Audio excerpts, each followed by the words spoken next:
This is a continued hearing, Board of Appeals, on, is it, I always have the, 699 Broadway, right?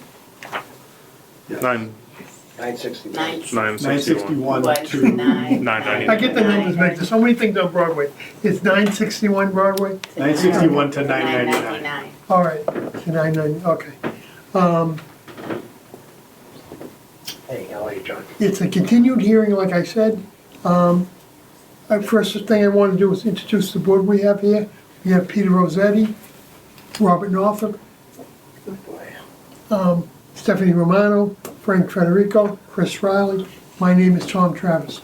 We start our meeting first off with pledge of allegiance. Please stand if you can do so. And Mr. Norfolk can lead us. I pledge allegiance to the flag of the United States of America and to the republic for which stands one nation, under God, indivisible, with liberty and justice for all. And as a continued hearing, everyone that will speak tonight is, I want to swear everyone in.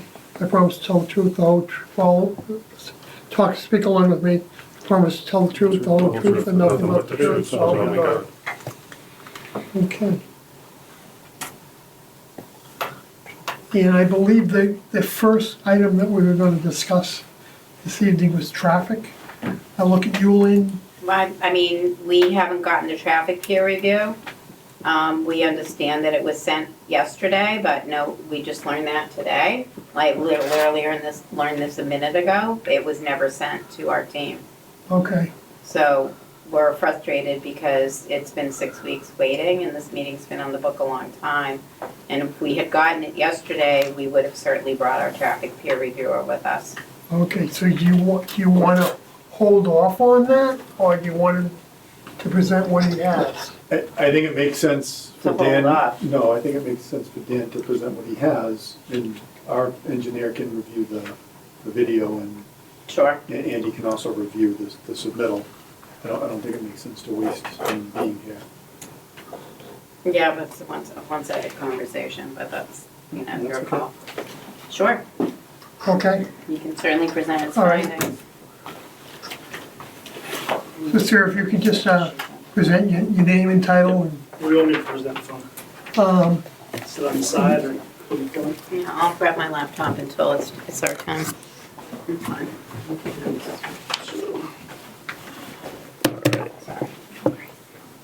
We'll give an overview, and obviously their consultants can call us to discuss, and we can try to work out the remaining issues. But I'll give handouts to the board. I have 10 copies. I got a couple for the applicants Okay. team as well. Just so you can follow along. This goes over the key points. Wasn't sure what we had for Thank you. PowerPoint. Thank you very much. thank you.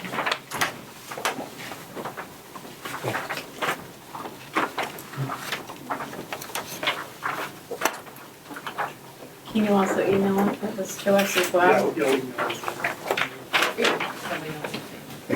Yep.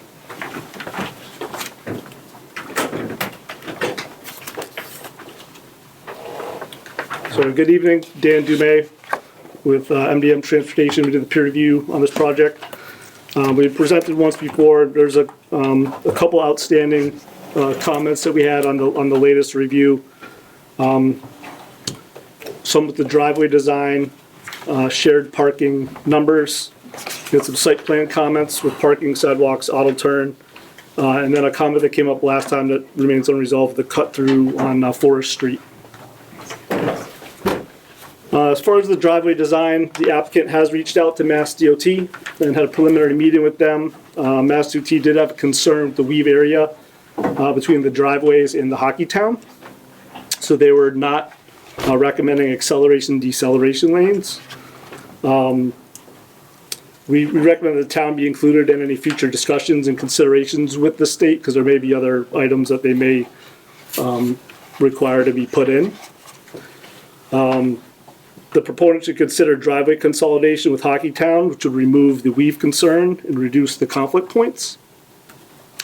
At a minimum, they should consider a 10-foot shoulder on Route 1 It can reasonably accommodate the acceleration and deceleration, as well as school bus activity.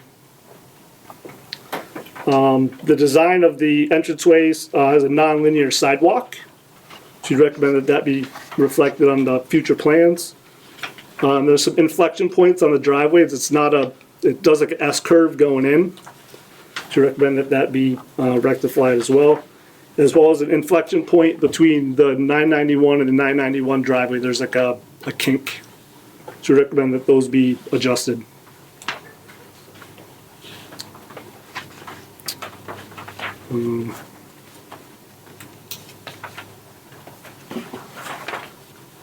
The next item was the shared parking.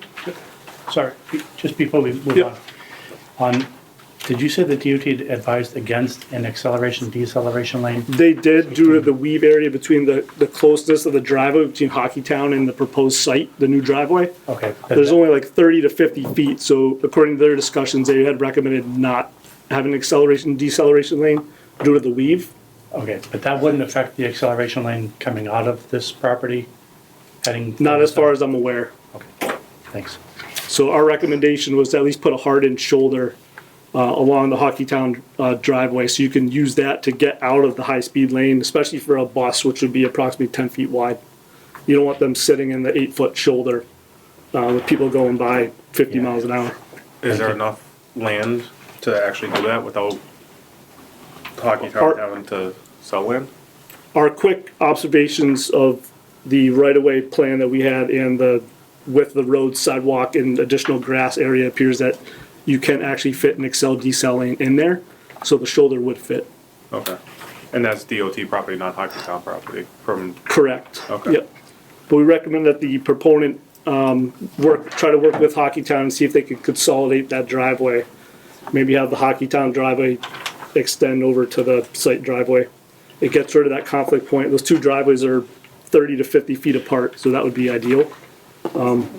Might be a challenge, but we'll see what they can do. In terms of the parking, you have a chart in the presentation that shows parking summary that was provided by the proponent. You can see that the first is the land use. You have a residential and office. And then the second column is parking. So you need 316 spaces for the residential use units based on the bedrooms, and you need 165 spaces for the office. So you need 481 spaces for the two. They're proposing to share parking between the two. So the town's bylaws allow that. You have to look at 5 different periods of the day. And the key one is the 7 to 5, where it would overlap the office and 60% of the residential units. It's the column that's highlighted in green. You'll see you need 190 spaces for the residential and 165 spaces for the office at the same time, for a shared parking between the two of 355. The column down below is what they have. So there's 384 spaces proposed. There's 88 garage spaces, 82 surface spaces, and then 214 spaces shared in the garage. I note that I highlight the building A and B garage spaces because those are going to be allocated, as we are aware, to specific tenants, because you wouldn't be able to drive around and find those. So our understanding of those are not included in the shared use. So if you look at the non-allocated spaces, which would be 214 in the garage, the 82 surface spaces, you get 296. And it's less than 355 that are required to share between the office and the residential. So as a shared parking, we don't feel there's enough spaces. Another way to look at it is if 165 spaces in the garage were occupied by the office, you'd have to move all of those cars prior to 7 a.m. So all the residential people would have to move out so that the office could move in. And it'd be, we don't think it'd be attainable to move all of the cars out of that shared space. As of right now, there's 384 spaces in total, but it would require the office people to potentially have to park within a residential garage. We have some site plan comments. I'm very confused by what you just said. Sure. So in aggregate, they have 384 spaces between the residential and the shared garage. Okay, But the spaces that could be used by the office and the residential is only 286. 296, sorry. So there's not, they don't have the required 355 available to share between the two. We'll respond to this because we don't agree with it. Okay. We understand what they're saying, but so the peer reviewer, as a peer reviewer, you're saying that he has, That they're short. they're short. Okay, you're saying, we Your don't response. agree, and right now, the utilization of the garage for the office is minimal at best. So How many we'll- cars we're- are there we're on a say- daily basis? We're saying that is based on, There's like a couple dozen cars. we understand there's only a couple dozen cars, but based on zoning, they need 165. So they can infill that at any time, and they're not gonna be zoning compliant for the office, is what we're saying. Okay, so how, sorry to interrupt, That's not correct. how many spots short are you saying? They're short the difference between 355 and 296. So 59 spaces. Thank you.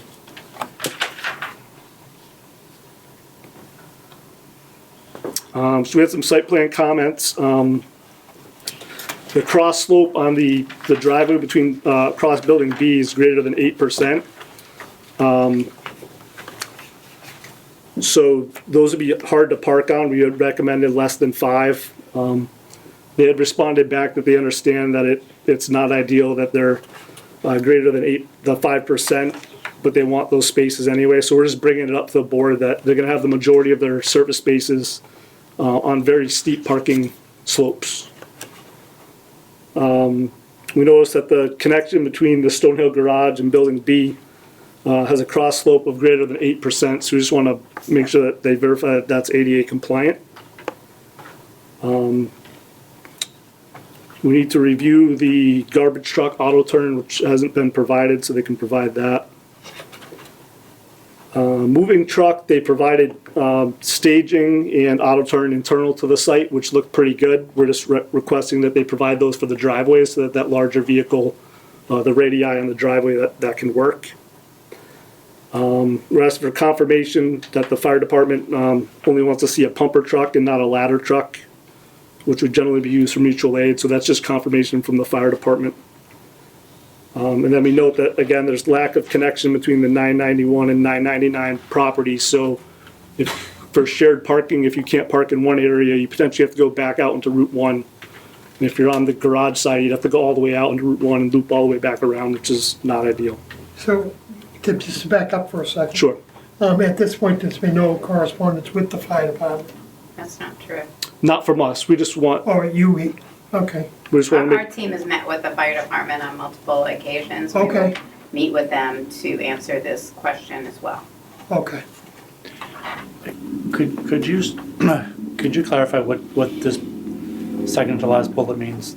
Confirmation from fire department on pumper truck versus ladder truck? so they provided auto turn based on the request of the fire department that they use a pumper truck, which is generally a smaller vehicle, 30-something foot vehicle, versus a ladder truck, which is generally greater than 45 feet long.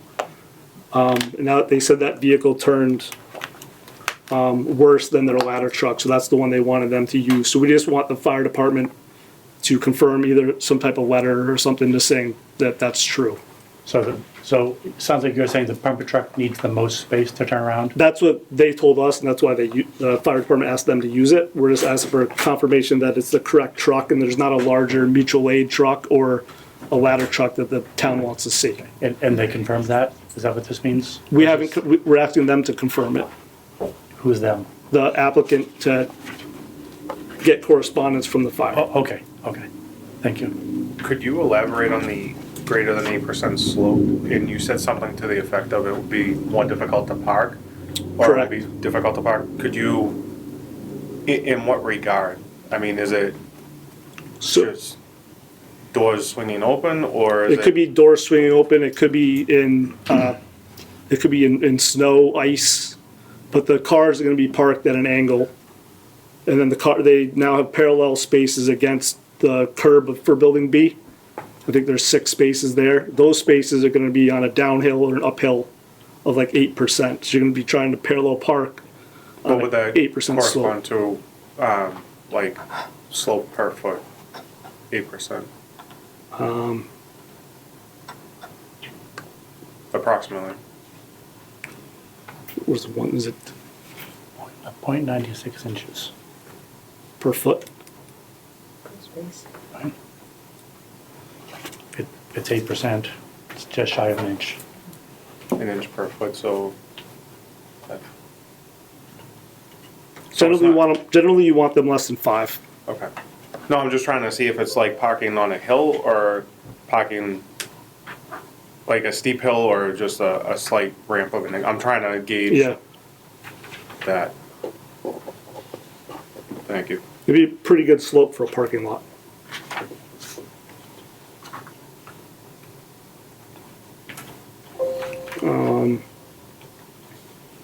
Then the last issue had come up at the last meeting, but the likelihood that the Forest Street would be used for a cut through, either from trips from Main Street, the Fells Parkway, or Route 1 from the south, would be likely, instead of going up Route 1 fighting traffic in the afternoon or peak congestion periods. It's likely that you get off onto Route 1 and use the neighborhood street, Forest Street, to go Thomas back around to Route 1 south. What are you talking about? I'm a little bit lost there. There is to be no, just because right from the very beginning, I mean, we have a few thousand people in the neighborhood that will be screaming if there's any cut through down to Forest Street. I'm confused. So we're recommending that they work with the town to provide traffic calming on that street, because it's likely that vehicles coming back to the site from the south or Main Street are gonna use Forest and not Route 1. This isn't a cut through directly out to Forest Street.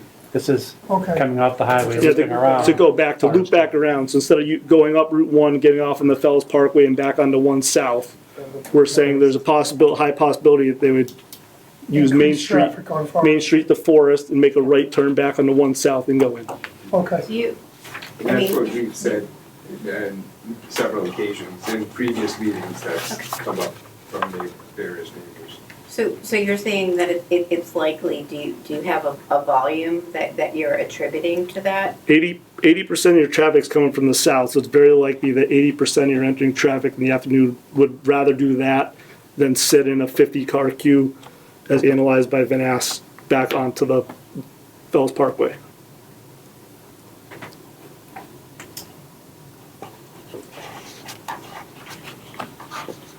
Said 80%? It's about 80% of the traffic would potentially want to do that during peak times on Route 1. When there's not congestion on Route 1, you'd probably stay on Route 1. But most likely in the afternoon peaks, it'll be very, very advantageous to use Forest versus Route 1. Is it residents or just people? It would be your residents returning from work or shopping or whatever. In general, you wouldn't have the general public using it unless they're coming back down Route 1 to And the 20, shops or Hockey Town or. Yeah, or this we'll have to location. see what the volume is for the afternoon peak. We'll certainly take a look at it. Tom, can I ask a question? Certainly, Mr. Do you have Cogano. any data from the other development that's off of Forest Street? Avalon, Avalon? Because it's the same situation. I never see cars going back around to come down to Avalon. So I just wondered if you took data. I from don't that have any development. data from that. I haven't seen we any. didn't count that one though. Well, that would be, Van Ass might have counts from it. They did the study, I believe, on the Avalon. They may have monitoring data from it. yeah, it'd be good to know what the Yeah, percentage of the but I people think that that use would that. be 'cause A similar situation, yeah, very similar. I believe it wasn't that similar though, because it's my understanding that this other property, if you can't find a spot in one area, you have to get back on the highway to go loop around. So it's gonna create more, right, the new property, gonna create more traffic coming around again. We're happy to have our engineer take a look at it.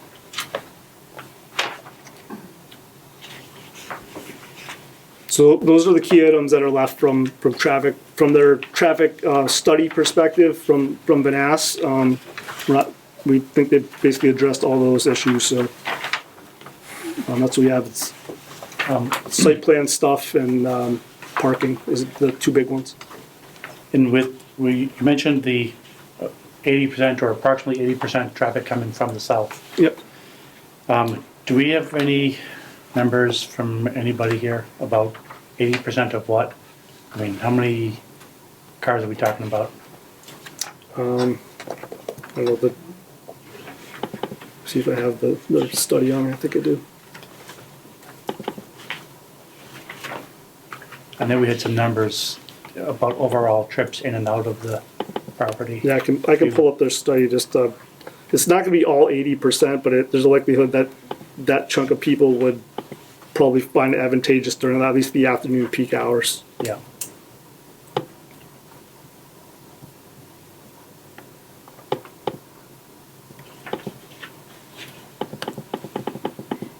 Do you know if you received the peer review today?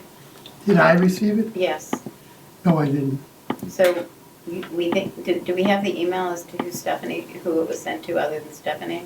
It was sent to Stephanie, and then I sent it to And I sent it to Jesse, who's the attorney for the project, for the town's perspective. I didn't realize that she was out. I feel like we're sitting here, we're being sandbagged.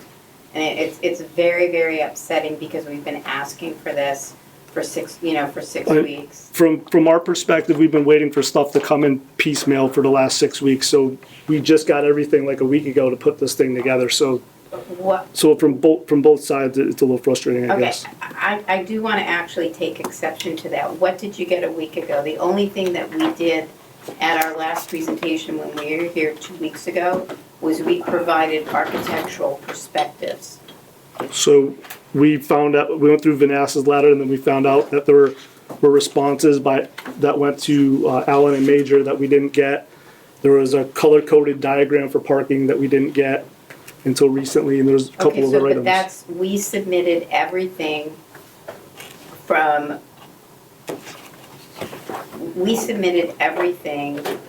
the same day for our civil response as we did our traffic response. So we didn't get them. Everything was done 6 weeks ago. The fact that you didn't get it, there clearly has been a very big breakdown between the town council, the secretary to the ZBA, and the peer reviewers, and this has been an ongoing problem, and it's really slowed down the hearings and the exchange of information. I brought this up at the meeting, 2 weeks ago, and said that we need to fix this problem between the attorney and the peer reviewers. And it's put us in a very uncomfortable situation this evening with things being presented as facts that we have no ability to respond to. We certainly would have had our consultants here with us this evening, and I don't know how to fix this problem. I've had conversations with Tom about it. I've had conversations with Jesse about it.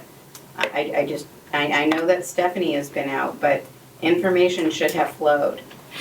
The only reason we got the architectural peer review was because Cliff sent it directly to us. And he sent it to us over the last weekend, which was a 3-day weekend. And when we were here at the last meeting, Chris, you yelled at us for not responding to things in a timely manner and submitting things in a timely manner. And this is why this is happening. Literally, the peer review that we were waiting for 6 weeks showed up yesterday, didn't get to us, and we can't even respond to it today. Okay, nobody yelled at anybody. I asked you to provide it so that we had a bit more time to review. I would agree with you. We've had exactly 0 minutes to review this before you speaking about it. I mean, it is, I'd say the same thing I said last time. We need some time to digest this. This is why we're asking you 20 questions here as you're trying to present it. Yeah, unfortunately, the secretary being out, she was our contact.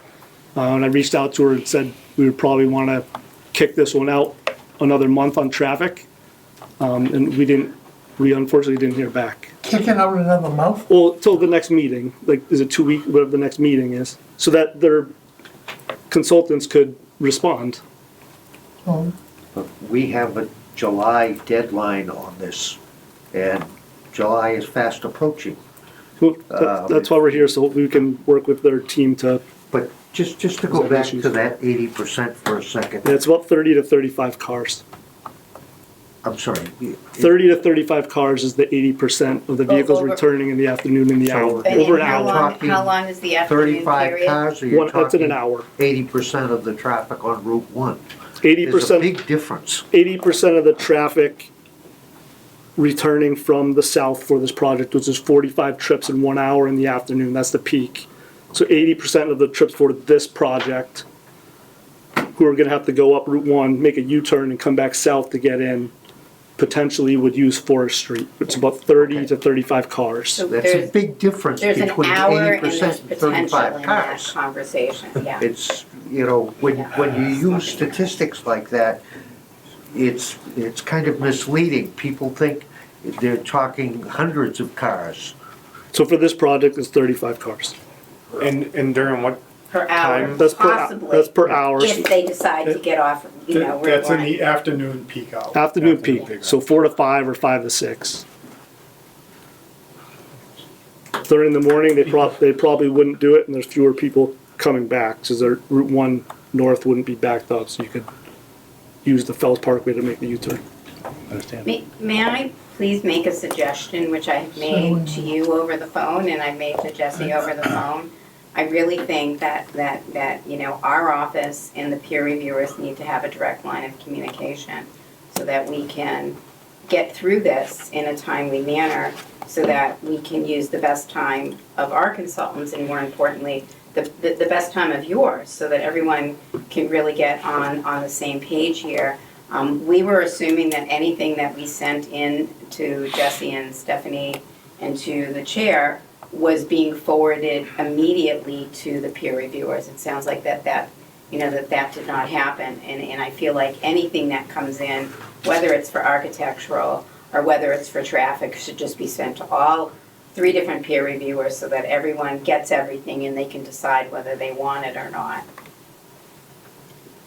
And I thought we had fixed that with going directly to you. Well, we fixed it with Cliff, but clearly it was not fixed on traffic, which is why I gave you, Well, he just- Bob's email address. They had it no earlier than this afternoon anyway. I know, but. We're all frustrated by it. Yeah, I feel like this has just been ongoing, and we've got like a month left for everyone to get on the same page about this, and I just wanna make sure that, you know, Stephanie needs to take care of herself. We don't know if she's gonna be back this week, next week, the following week. I don't know, I can't And say. if the attorney, if Jesse's not forwarding it, then that, you know, that, which was our backdrop, then that, you know, that's problematic too. So, you know, typically there is conversations between the parties, from, you know, peer reviewer to consultant. That is very, very normal. You know, you don't have a town planner, that's another, you know, it's not your fault. There isn't, you know, oftentimes there's a town planner and they're involved, you know, and they're handling the communications. But I don't want anything else slipping through the cracks and having, you know, people, if we set another meeting in 2 weeks, I want to make sure that everyone's got everything that they need to go forward, because you worked really hard to set this up so that we, you know, as of yesterday, I basically told my consultants, we have nothing, you know, don't come to the meeting. I don't want to belabor it anymore. And I didn't think there was gonna be a lot done tonight, but I wanted some forward progress. And I hope that's what we're, at least some. No, Not what we want, but at least some. So from our side, we can set up a meeting with the proponents team and work through the issues in the next week, if that's what we wanna do. the best thing that you can do, and you know how to email me, is email me the presentation and your report when you get back to a computer, so that I can get it off to our team and we can get going on it. Yeah, and You know, especially given that the comments involve us reaching out to third parties like, you know, the fire department I was and so just on. gonna say that. And the fact that. I wanna there's get the fire such department involved in this immediately too. Yeah, we'll get right on it, we just need. So you'll take care of, you're gonna talk, you'll contact the fire department and, I'm sure that Jeffrey's office or can take care of that. Whoever from our team has been Well- dealing with the fire department, it may be Sean, I don't know, but we will get our team on it as fast as we can. Yeah, I just wanna make sure somebody's doing it. Yeah. It's our responsibility to respond to MDM's comments, so we will do that. Okay, so It's you'll, not the board's responsibility all right, to, I'm just saying. yeah. We'll do what we're told if it's gonna help facilitate it. 100%, we All right. will make sure that once our team fully understands the concern, that a conversation is had. Right, and I just wanna make sure that Chief Newberry is, or whoever he designates on his staff is involved in it immediately. Mhm. Yeah, we need to respond to these comments, but we don't even have the peer review letter to make sure there isn't anything other than these points that were brought up Okay. tonight. Mr. Chairman, there was a resident with a question. I don't know if she was out of your line of sight I originally. didn't say it. Okay, whenever you're ready. Go, yes, Okay, so I live on Forest Street, we had chatted when I saw you last. I can give you some real-time observations. For example, Monday, 11:30 in the morning, I'm trying to back out of my driveway with obviously this project not being built, and I had to wait a decent amount of time because of the traffic flow that was going both directions. So just as an aha. I was visualizing what it would be like to do a one-way going not, because I guess a million years ago they had a one-way and then people didn't like I don't it. ever remember one, I mean, I've been around for, I don't either. It was my neighbor told me about it. not lasted, I in guess- my 60 years do I remember a one-way. Yeah, that's just his hearsay maybe, I don't know. But either way, it didn't last, I guess, because people didn't like it. But I realized that's probably not advantageous because our road is used regularly for fire and rescue coming up and over, which I would never want to impede on that. So that really didn't make sense, even though I thought it was a possible idea. The other thing I noticed is when I am coming up and over on Main Street to go to this side of town, over Route 1, when people get on the bridge, they see the traffic, they bang U-turns right by that school because they're like, hell no, and they go back the other way. And then they're probably, cutting through forest or fells, so as something to retain. And then I was wondering, what did you see when you went down Forest Street? Because I'm curious of what you learned when you drove down it is similar to what I live in the way of the design and whatever. Went down as most like a residential two-lane road, with no sidewalks. Generally fairly straight except for the little S curve in the middle. Yeah, well, I consider the little like pretty extreme because people flip their cars there when they drive too fast.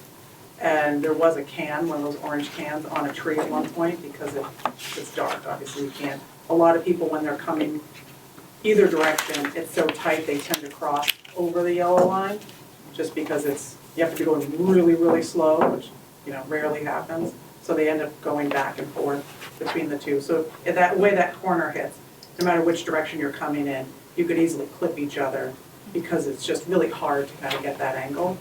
So from perspective of what I've seen, if our now traffic is challenging, I can't imagine the extra. So between the extra future potential residents, but then on top of that, the perception of people coming and going in that traffic and seeing the traffic that's now increased and deciding to make alternate, not even necessarily living on this property, but living around it, that they would also want to just get out of that area and take some back roads. That's certainly what I do when I go to different neighborhoods as well. So just for perspective, I don't know what the answer is. I don't think you can do a residence only on Forest. I think nobody would listen. Doesn't seem like you can do a one-way because of the fire and rescue. I don't think you can do that until at least It's a public road, you can't. public safety. I Yeah, don't think you can do exactly. that at this point. Again, I feel like this is a very uncomfortable, we hear, the comment from MDM, we understand what the neighbors' concerns are. We actually really don't know what the contribution from this project could be. So before we try and solve a problem, we want to have the ability to analyze it and to be able to provide an informed response. What we're hearing is it's going to amount to 30 to 35 cars at peak time, Potentially. which is one car every 2 minutes. One car every 2 minutes I agree. isn't significant. That is what I'm trying to say, that we need to be realistic in what is, we cannot solve existing problems here. We understand there may be something, but to start talking about putting a car into a roadway or, like traffic calming, that is something that we need to see whether or not there is a there. We hear what's being said, but we're not, we don't wanna go down a rabbit hole unless there's a reason to do that.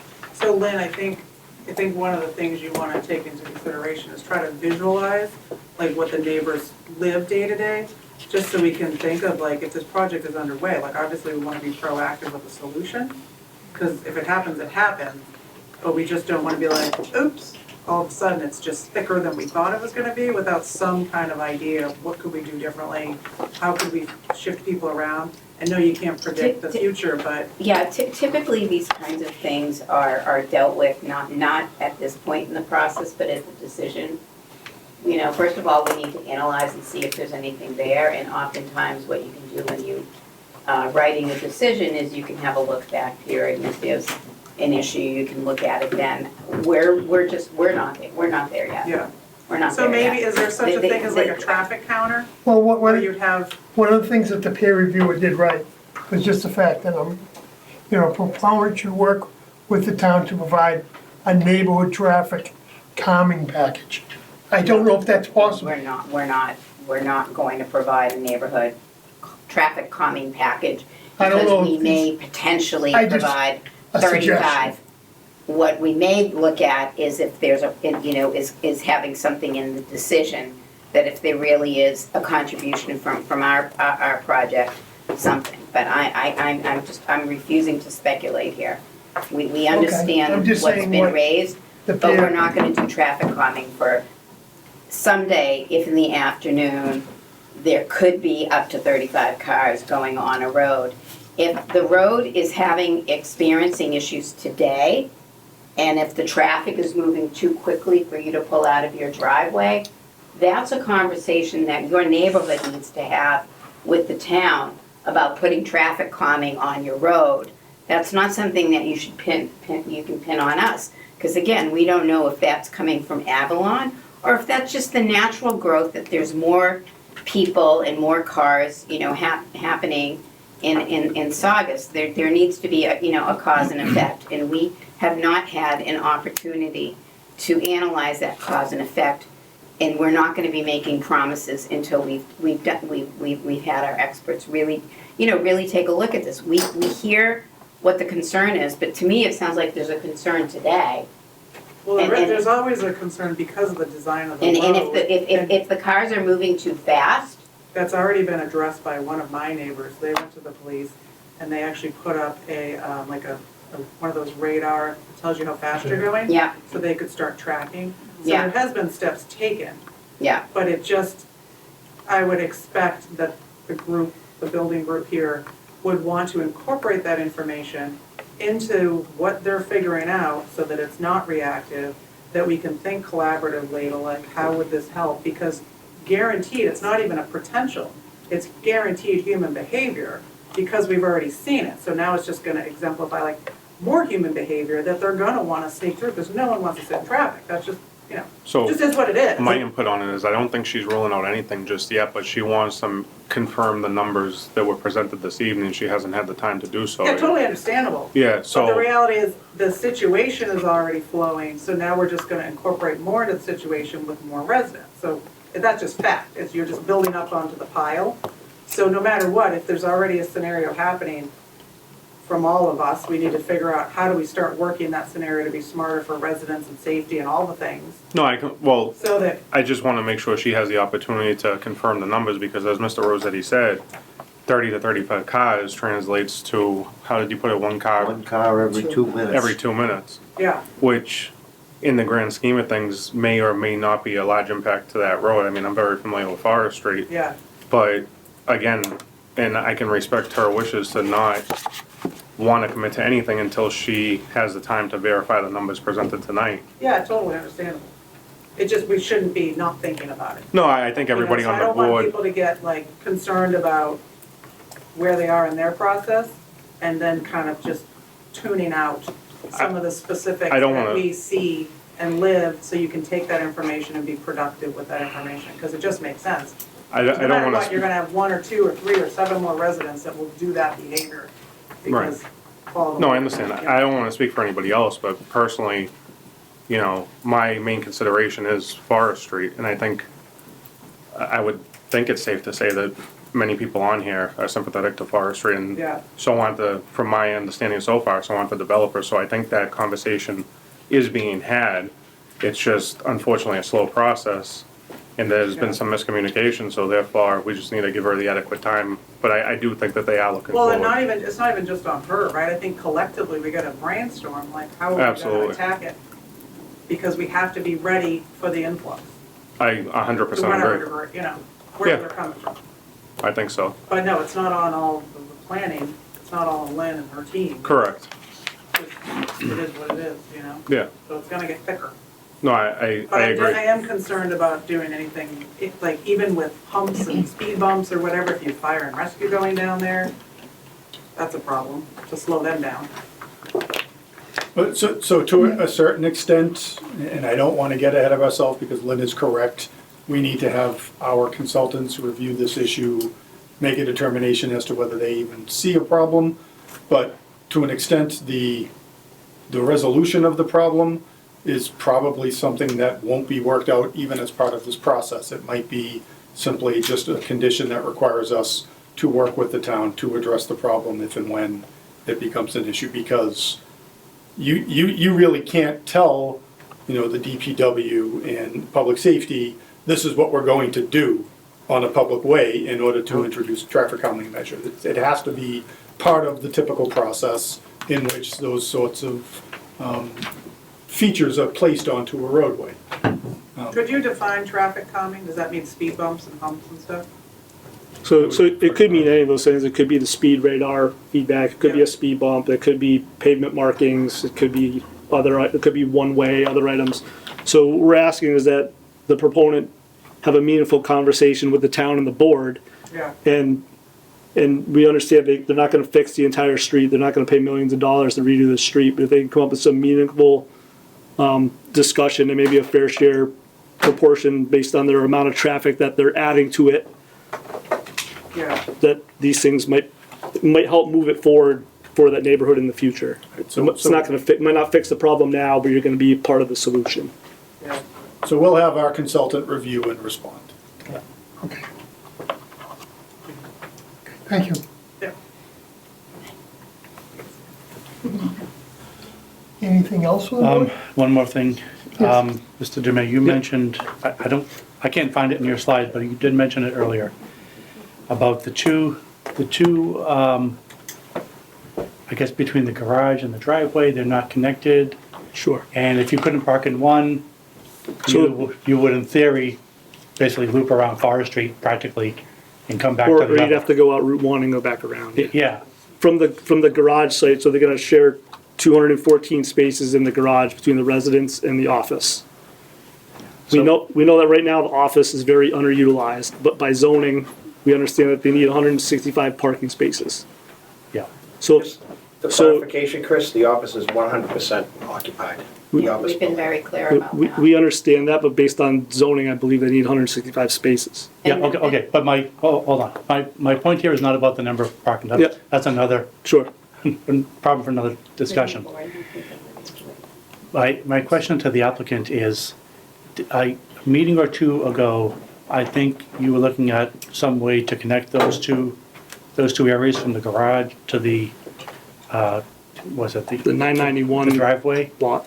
Do I have that right? I don't think so. We have two separate entrances to the development. The entrance by Hockeytown and the entrance as it exists to the garage today. What Yeah. we had talked about was that we were gonna be working on curbing and crosswalks and some ways to make the entrance to the garage improved. And I believe that Sean, our civil engineer, had been talking about doing that.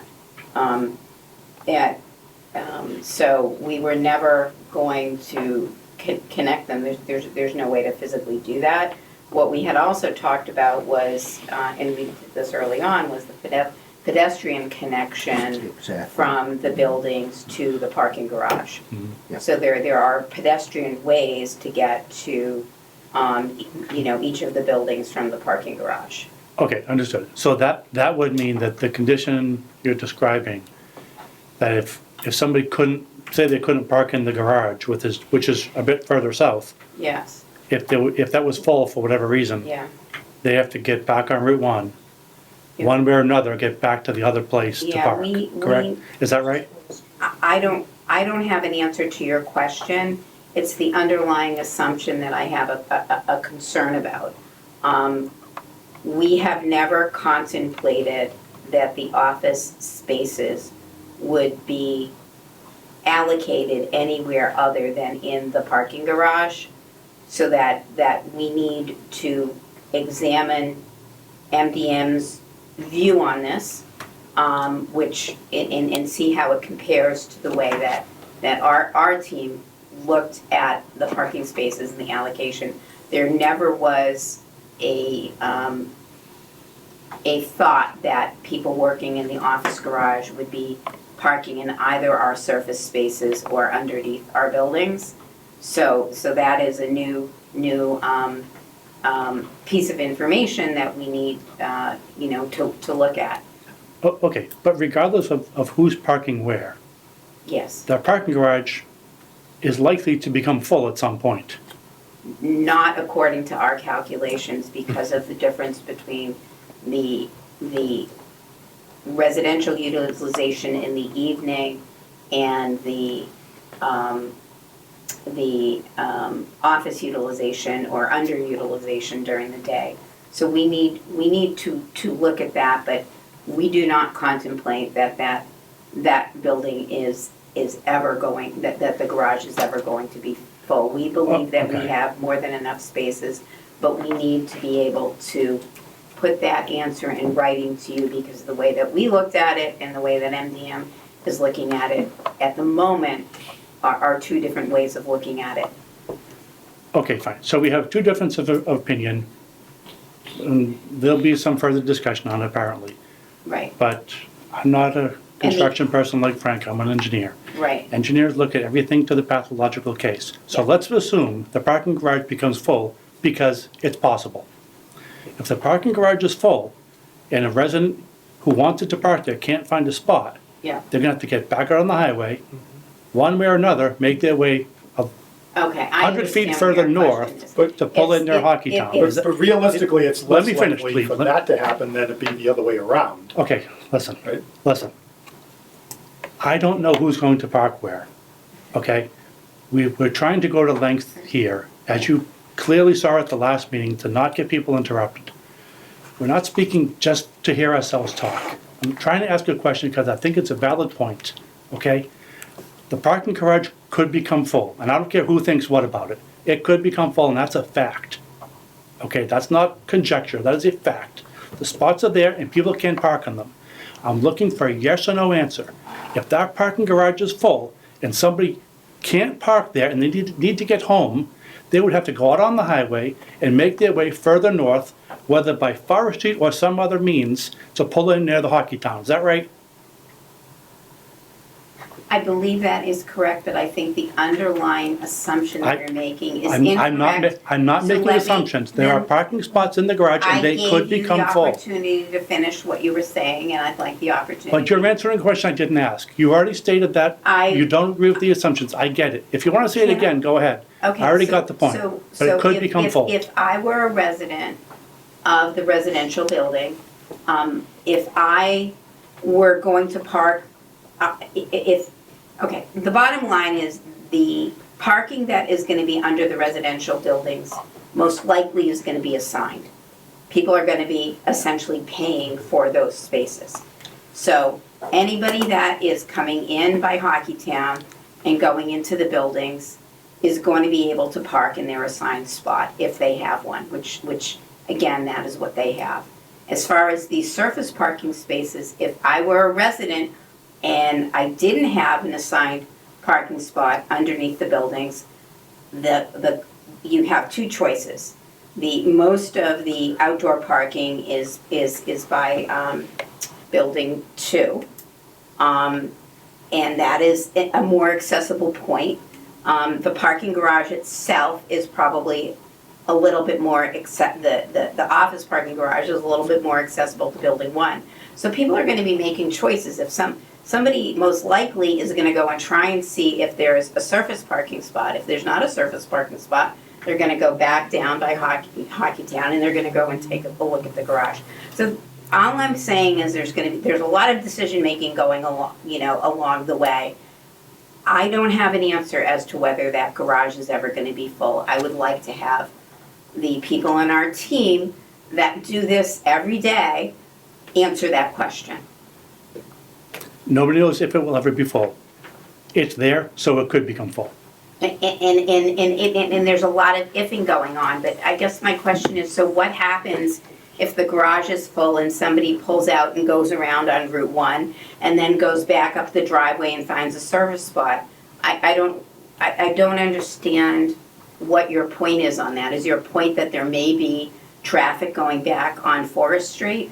My point is that it's just added traffic, and at least theoretically, it would be more convenient, because, one day, we're here and we're trying to work for the people of Saugus. Yeah. And one day, if this project goes through, the people who live there will be residents of Saugus. Yes. And one day, years from now, they may say, gee, who approved this, that these two places were never connected? That's my motivation for asking this. The current residents and the future residents. The two what weren't connected? The That's what I'm Hockey trying Town to- entrance and the garage entrance. You're suggesting that there should be an entrance to... I'm not suggesting anything. I asked you if they were going to be You're connected, suggesting and you said that they the wouldn't be. Hockey Town entrance should be connected to the office parking garage? No, I don't think that is what the- you're suggesting. no. the 991, suggest that. the 991 Boulevard and the 999 garage, there's no correct connection between the two parcels by vehicles. Correct, You can walk down the hill in a path. right.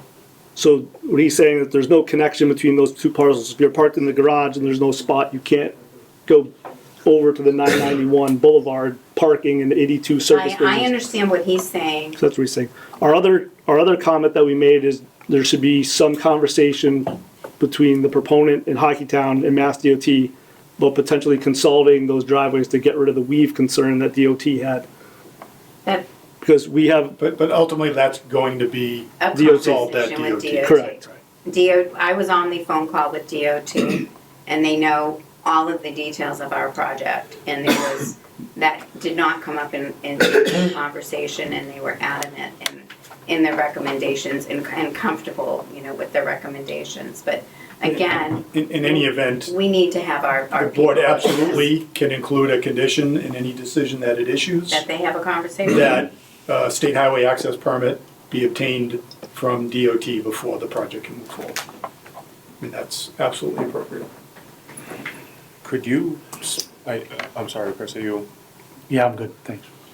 could you speak to the likelihood, because I think Chris is actually correct that undoubtedly there is potential that the garage could be full.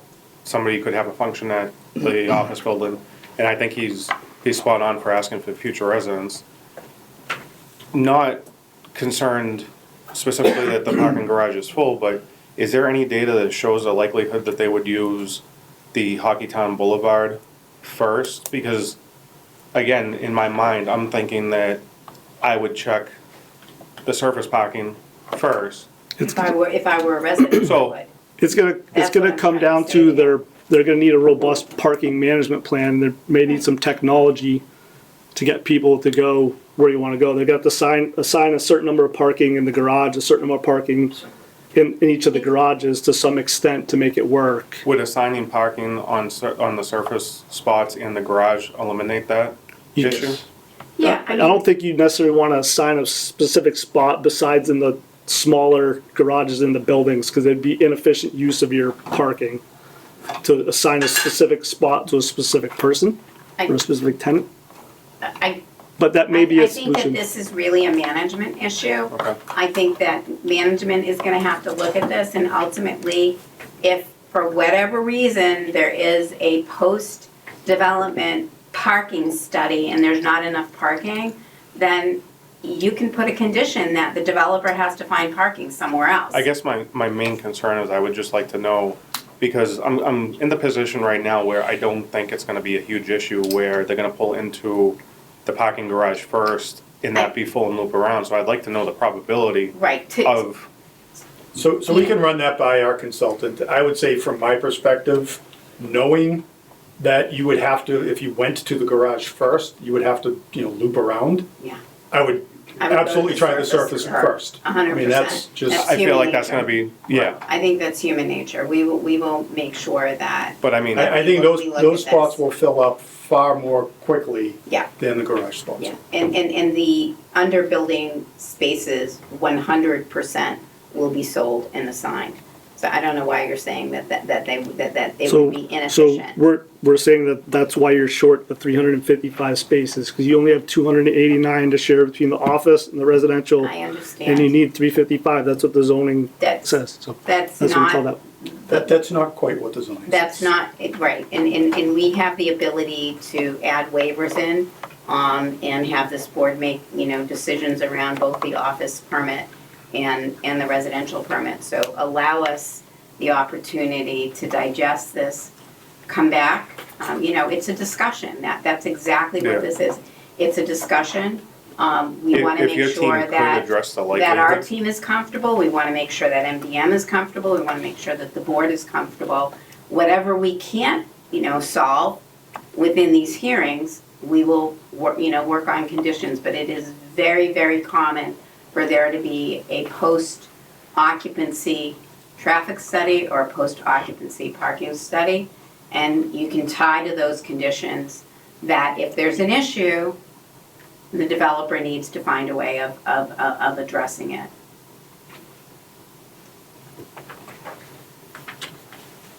Yes, Can I ask, just a quick question, Anthony DePisa from Gilway. And I may have just missed it in previous meetings, but has there been any discussion about, in the wintertime when there's significant snow and it needs to be moved from one area to another, where that snow will be piled up and what its impact might have on the parking spaces or on getting in and out of the driveways? Is that something that has been considered at all? We haven't specifically considered it. I don't know if it came up as part of Tetra Tech, that there's probably a snow storage or removal plan, but we have not been part of that. I don't know if it's been presented to the board yet or not.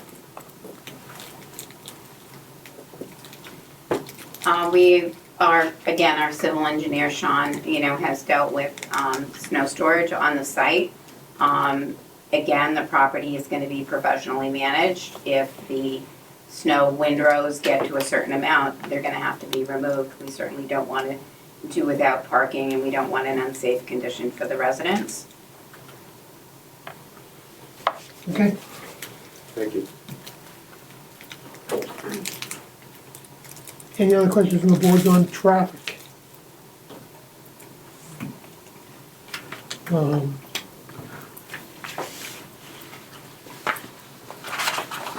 So the applicant is gonna digest some things, and I guess he'll be back again to deal with this. Okay? We'll let you know when we're scheduled again. Sure. Before then, we'll have a meeting scheduled before the end of the day. I do see some questions in the audience, sir. Are you gonna move on from traffic? I have a traffic item. Just No, go ahead. Well, I was gonna start to, but Cool, thanks. I'll just jump up here just Sure. to point. Thanks, Matt Sherman with Malden Anglers. Sorry, we were a little late. The move threw us a little bit.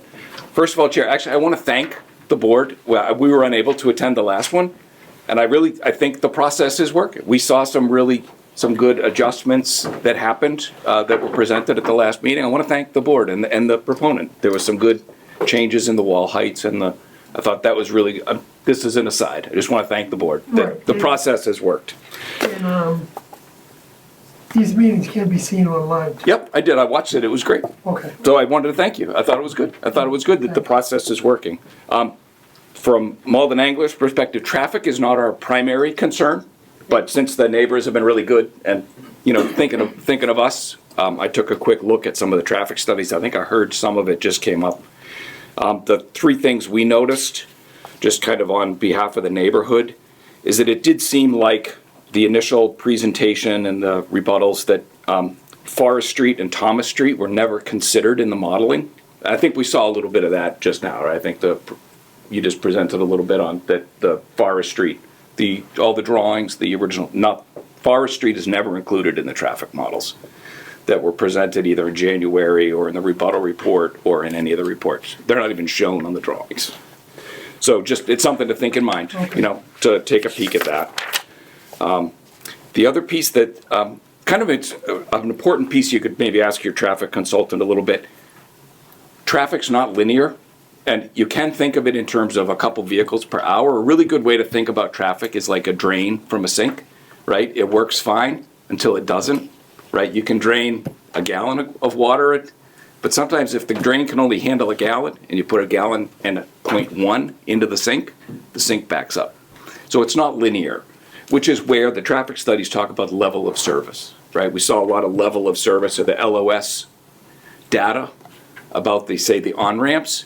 I noticed that LOS is not ever considered for the Main Street Linfelds Parkway intersection or the level of service at Main Street Forest Street. Those are some important intersections. They do back up on the weekends. It's probably something good for the board to look at the LOSs at those intersections. What's the effect of it? Again, is it just that little bit too much, a little bit more? It's non-linear. So just something to keep in mind. And I think we did hear about that the Route 1 northbound traffic turnaround. We came in just at the tail end of that the modeling didn't really consider the bypass onto Forest Street and Thomas Street to bypass and not go up, because not going up all the way past Kowloon and all that to turn around and come back south. So I thought those are just some thoughts we had for the neighborhood. I kind of wrote those up. I can turn these into the board just so you have a record. You can pass those around. But thanks very much. I think the process is working. I thank you all for everyone's doing a lot of work here. So thanks. Anything from the board?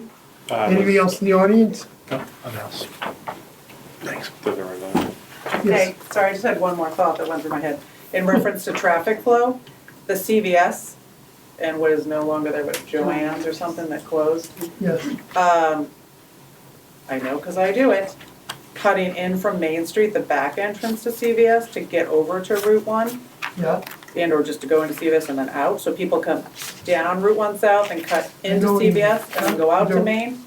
And then they come from Main through CVS, and then when you try to get Route 1 South right there, so like even if you want to like sneak into Mobile, there's that hill there is pretty aggressive in the way of the height of it. So when you try to get on Route 1, it's kind of like a holy Jesus, here we go, and hold my beer or whatever, like see if I can get there. But just a like another thing to visualize when we're thinking about the flow and the increase. Again, it's people taking shortcuts because no one wants to deal with Route 1 technically, but we all love the resources that it has. So just put it on the radar of increased people living there, more people trying to get up and down, even if they are staying on Route 1, in ins and outs. So, throwing it out. Anyone else in the audience want to say something regarding this traffic study of parking, something along those lines? No one from the board seeing none. I wanted to move on to landscaping. If that's... Yeah, I mean, and I think what's even more frustrating to me is that I had emailed you and Jesse the slides and said we're prepared to talk about landscaping, and Jesse or no one responded and said, well, we're going to talk about traffic. So anyway, here we go. I thought right along we were talking. I can't... You never heard we were going to talk about traffic tonight? Never. That was brought up at the last meeting at the end. Right, but when you and I Traffic and spoke architecture. earlier this week, we didn't have a traffic report, and so we didn't have our people come. And then when I emailed you I know, yesterday, it the just came in today, and that's architecture. why, your attorney stated, let's go forward with it and present it tonight. Right? Let's keep going. Let's keep going. Good evening, Chairman, members of the board. My name's Natalie Adams. I'm the landscape architect for the project. I'm with Verdant Landscape Architecture. I'm sorry, this is nothing new. All the information has already been uploaded. You've seen our landscape plans. These are just comments we're addressing from Cliff Bomer, Davis Square Architects. Okay, so I apologize, you guys won't be able to see the visuals, but all the information is already out there. And I have this little reminder up here for you all. So the first page is our overall landscape plan. The landscape comment addressed on this page concerns the school bus stop location. The applicant is committed to meeting with the school department to determine the best location for the school bus drop-off and pickup location. All right, the next page. Narrow down. The next page is the entry drive. Oh, Jason Campbell. Yeah, the design team has made modifications to the entry drive, placing turnarounds at 2 locations around the entry drive. This was implemented by the Civil in April of 2025 and previously submitted. Yeah, we'll just speak to the. Oh, there it is. Yep. So, okay, next page now. So we're looking at L3. This is the retaining wall and board fence. The wall appearance, we are proposing to use the Ready Walk wall, a rusticated wall. The texture and color are to be suited to this region's landscape.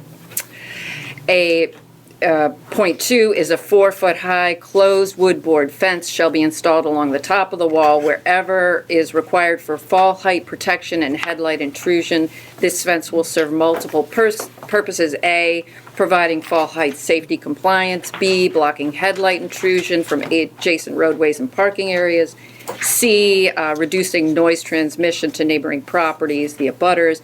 And this treatment shall extend continuously along the wall wherever fall protection is mandated and headlight intrusion.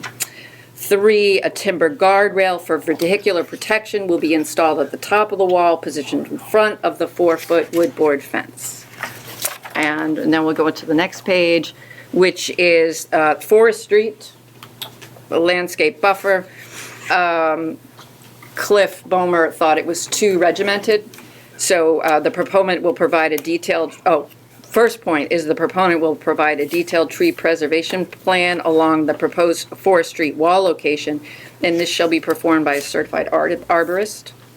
2, the landscape screening, the evergreen buffer at the base of the wall shall be naturalized in appearance. The evergreen buffer at the base of the retaining wall shall consist of evergreen species, predominantly Norway spruce, white pine, and green giant arborvitae. Buffer at the anglers. Okay. The landscape comments addressed here is possible ledge outcrops at the proposed wall location. The existing condition plan is currently being revised as noted in the Tetra Tech response to the peer review comments by Allen and Major to include labels identifying the ledge outcrops. These outcrops must be considered by the development team when planning vegetation at the base of the proposed site walls. The specific approach for addressing these constraints will be determined during the final design phase following a more detailed investigation of soil and foundation conditions.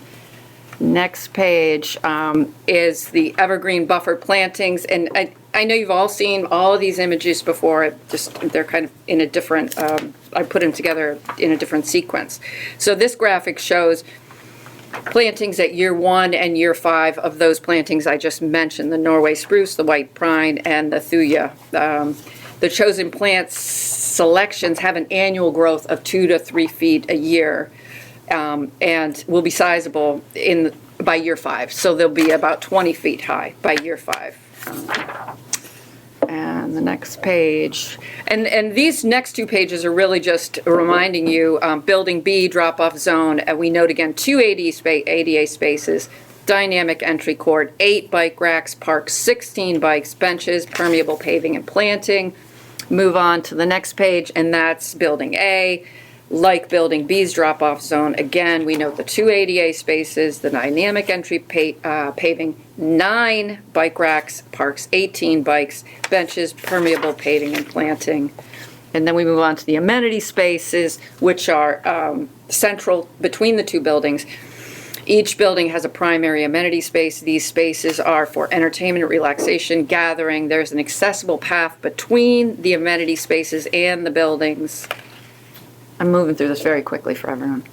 The next one is flexible open space. This has to do with the easement. The flexible open space within the easement for free-form activities provides social opportunities for residents. Kinder Morgan, the easement utility company, encourages developers and landowners to utilize the easement for green space, parks, hiking, biking, trails, and other low-pack recreational uses. The development team has coordinated with Kinder Morgan and has agreed to maintain low-growing plantings throughout the easement to comply with these guidelines. Excuse me, Kinder Morgan is the pipeline. Yeah, yeah. Next page is the play area. The asphalt path leads to the play area from each amenity space. The proposed play area is designed specifically for children aged 5 through 12 and includes play elements, a picnic table, comfortable benches, and fencing. This page is lighting. We will be meeting all the lighting requirements of the town of Saugus, minimizing glare, complying with dark sky requirements, no spillage on other properties. I'm speeding through this. Yeah, I'm actually gonna go back. So one of the reasons that Natalie spent time talking about all of the different recreation areas was there was a comment by Cliff Fomer that there wasn't recreation space for all different ages. And that's why she pointed out, we've got this, we've got that, we've got the other thing. There is indeed recreation area, both outside the buildings and inside the buildings for people of all ages. Right, yeah. I think And there was another comment by Cliff that he wanted to make sure the project was not gonna have any light spillage out into the neighborhood. We've been very clear that the project is gonna be dark sky compliant. We have a lighting plan. We are committed to not having any light spilling out into the neighborhood. That's right. The other, going back to Natalie's very original comments about the height of the wall and the height of the fence that's gonna be on the wall, and then the trees that are gonna be along the wall. Cliff keeps putting in a comment saying that when cars are coming up our driveway from Hockeytown, somehow that is gonna put car noise and lights out into the neighborhood. And that's why we have suggested it makes sense. We might wanna have a working session with him, because first of all, the houses are, hundreds of feet back from where our driveway is. We're gonna have a drainage berm, we're gonna have a retaining wall, we're gonna have shrubbery, we're gonna have fences. There is no way that the cars coming up Hockeytown are gonna be shining lights into the neighborhood. Yeah. And there is gonna be a huge buffer between where our cars are parked and our driveway is coming up that is gonna buffer any noise of doors opening and closing.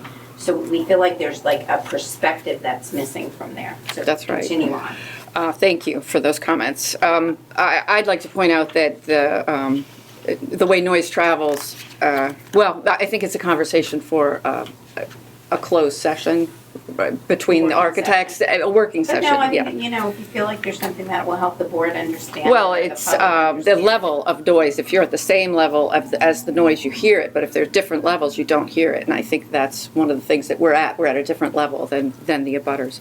But just my last point, and then we can open it up to questions for everyone. We have our plant list is specifically designed for a hilltop community, and we embrace native plants and we support local pollinators. And then the last page is just the landscape plan. And Lynn, you sent this around. This is going to be available for everyone to look at. And here's the thing, I sent it yesterday, to Tom, to you, I sent it to Jesse, I sent it to Stephanie, assuming that somebody was gonna send it, both our presentation and both our comments, responding to, the architect's peer review to the board. It sounds like that may not have happened. I'm wondering, does the board even have Cliff Fomer's architectural peer review that was sent in over Memorial Day weekend. I haven't. So, Stephanie didn't forward it, I thought you did. yeah, so I think that we need to sort of, again, sort this out. I don't want to belabor it. One of the things that I also wanted to say that was in Cliff's comments were he wanted to see things in winter conditions. And what Natalie has said is that primarily all of the landscaping that we are providing is going to be in the form of evergreens. The buffer, yes. The buffer. So that the winter conditions are not going to be any different than, than the summer conditions on that as well. And that we covered a lot of that with the perspectives that we had from Jay, at the last meeting. And I know that Cliff commented that he was very appreciative that it answered, a lot of his questions. So, we are trying to respond to a letter that Cliff sent that you guys haven't seen, in a letter that we responded to that you haven't seen, in a presentation that we sent that you haven't seen. But we do feel like there's nothing on Cliff's letter on architecture that we can't address. And his comment was, he's pretty well satisfied at the end of the day. Yes, Mr. Hussain. We ran into the problem with the headlight issue on the McDonald's going south on Route 1. That was a flat level piece of ground, and what was happening was people were pulling into the McDonald's in the parking lot. There's a couple of houses behind it. So what they did was they put up I think it was a 6 or an 8 foot fence, I'm not sure which, and that pretty much dealt with it. But if you're putting in evergreens that are going to be there, that should take care of that. With the possible exception if you had, Mack trucks pulling in or something that are higher off the ground. But Yeah, we have the stormwater management. Yeah. Then we have the retaining wall. Yeah. On top of the retaining wall is gonna be a fence. Yeah. And in front of the retaining wall is going to be the evergreens. Yeah. So we have a fairly large buffer. Yeah. That even if it were a Mack truck, I don't think the lights would Okay. be shining through. On the the, fence itself is going to be how high? It's 4 feet high. Yeah. And that is on top of the retaining wall. So the retaining wall's high above the neighborhood in some situations. And what's the fence? A closed board fence, closed A wood wood- board fence, Okay, yeah. and it's Right, going and to be then- maintained, that, Yes. Yeah, that was, we actually had a lot of Part of discussion about that. We do feel like the stockade is the right type of fence to go with. And we had talked about the last meeting that the retaining wall varies in height as it goes, kind of down along behind the houses. But I think that, again, what got lost in translation is that the two closest houses, one of which is Sal's and there's another one, their houses are way all the way up on Forest Street. So that is why not only having all the buffer we're putting in there, there's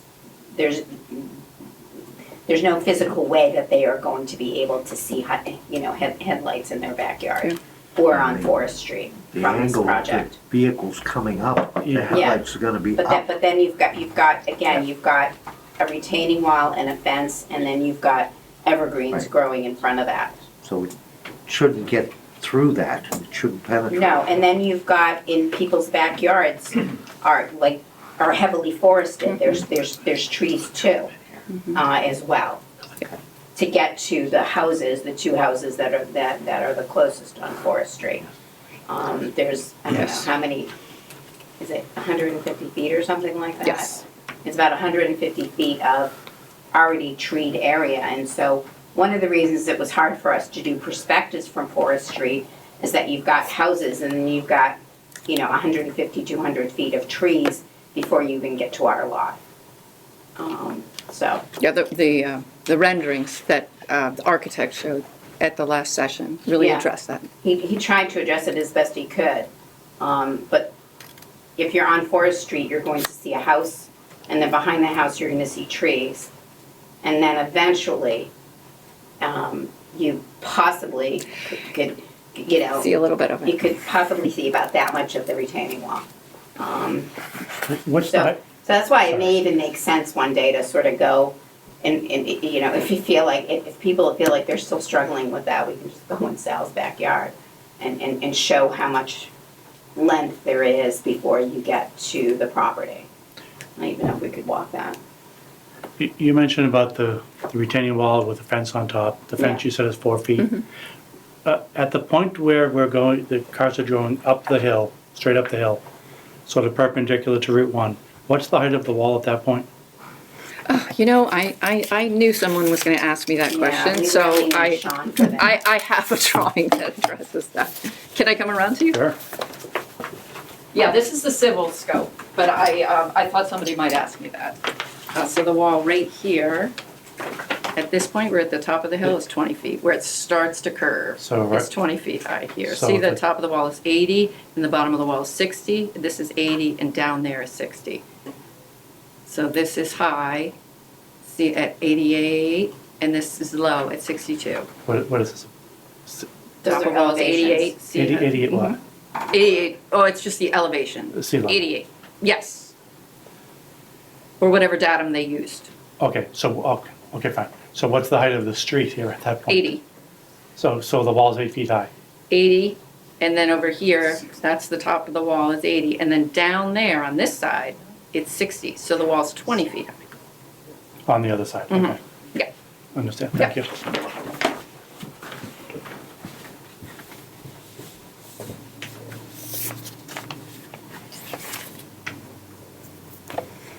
So there were other comments in Cliff's letter that either Sean or Jay have to address in addition to the comments and the plans that we submitted from Natalie, which, since we just got it on Sunday, we will do our best to work on and respond, but our team doesn't see any concerns with anything that Cliff has raised. Do you have a pet recreation area? We do, we There is do. one, oh. And also the easement. The easement area, we're gonna keep low planted, you know, a low mobile there's a planting so that they could Good take. sized dog park. Yeah, but there's a little fenced in area that somebody could take their dog and just Let it go. let it run and, you know. So Okay. the easement area itself is, I believe, 30 30 feet. feet wide, and then we have 10 feet on either side before we get to buildings. So there literally is a 50-foot swath there. And we did talk to Kinder Morgan, we are allowed to put sprinklers on either side of the 30 feet so that we know we can maintain grass. I think we might have mentioned this at a prior meeting. And the only thing is they need to be able to mow it once every 8 years or something like that. So we will be, maintaining that as a really great place for whatever, dogs, people, kids to run around. It's gonna be a great, I live in Atwood, and you can't believe the amount of dog. It's only 20-25% filled right now, and I think every unit has a dog. Oh, that's interesting. people want dogs. I mean, I don't know why in apartment living you want a dog, but every unit has a dog, if not two. One of my clients actually takes the dog DNA in case the dogs are not using the appropriate areas and people aren't picking up after them. So I say that, I know you guys are like laughing, I haven't seen, but I haven't professional seen any of management that. companies are all over this stuff. This is what they do day in and day out. I haven't seen a Sally dog Bullock. running loose. I haven't seen any dog waste in the wrong place at all. Yep. Yeah. And I see And the dog they park, charge for pets too, so you have to be yeah, they able charge for to pets. afford to have a pet, Yeah, so. there's ways around it, they always find ways around things. But, and the dog park is usually heavily used, especially in the early evening. Look at It's a social thing. ask questions. Yes, sir? Thank you. Let me address you, so I'll stay from this position if I could. That's fine. Okay. We appreciate, first of all, that you did move the retaining wall and those trees back. So I want to make sure I understand here that there's going to be trees in front of that retaining wall. And then from that a little bit, you've got some manicured landscape, or that you plan with maybe small bushes. What happens in that slope over there? What's your plan for the slope? Is it left untouched? And what can we do to ensure that the plant life or the underbrush that's kept there will keep erosion back and also water from coming down that hill? Sure. I understand your question. First of all, the grades that we need to grade the wall is installed. And then we don't want to make any more, we don't want to distress the existing woods any more than is necessary. So we're not going to trickle out with any kind of manicured anything. We're installing the wall, we're installing the buffer in front of the wall, and backing away. If the grades need to be addressed, so if there is grading done, machines need to come to grade, then we would install, again, plant material on top of that. That's a little bit further down the line. I think Sean Reardon from Tetra Tech did a great job grading and installing those walls, and that's not an issue. The walls are in, the grades are very tight, and anything that has been disturbed will be planted over. Did I answer that question? Was there another part of the question? You're talking about the Ready Rock wall on the property that is near the Anglers Club, Right, correct? so it's on our east side. Right. If you're not familiar with how a Ready Rock wall is built, it is literally like giant Lego. So they're actually going to be from this part of the site, placing the rocks one on top of another. They're not going to be working from down at the Anglers and building it. They're going to be reaching over and putting it.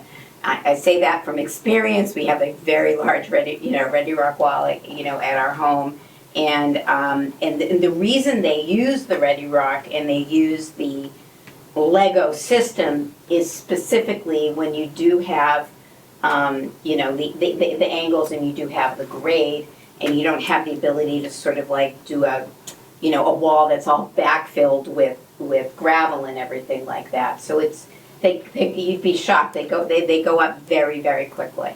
Okay. And it's not going to be on the angler side. And as Natalie has said, if there is some digging to get that first stone in, and there's a little bit of gravel on the outside, they'll address it. But I think that we were able to show at the last hearing that there still is going to be quite a tree buffer down to the lake. But you're not going to have to worry about gravel running down, because there's not, it's just one on top of another. You see this guy shaking his stick. He's nodding. Did I get it wrong? Add on.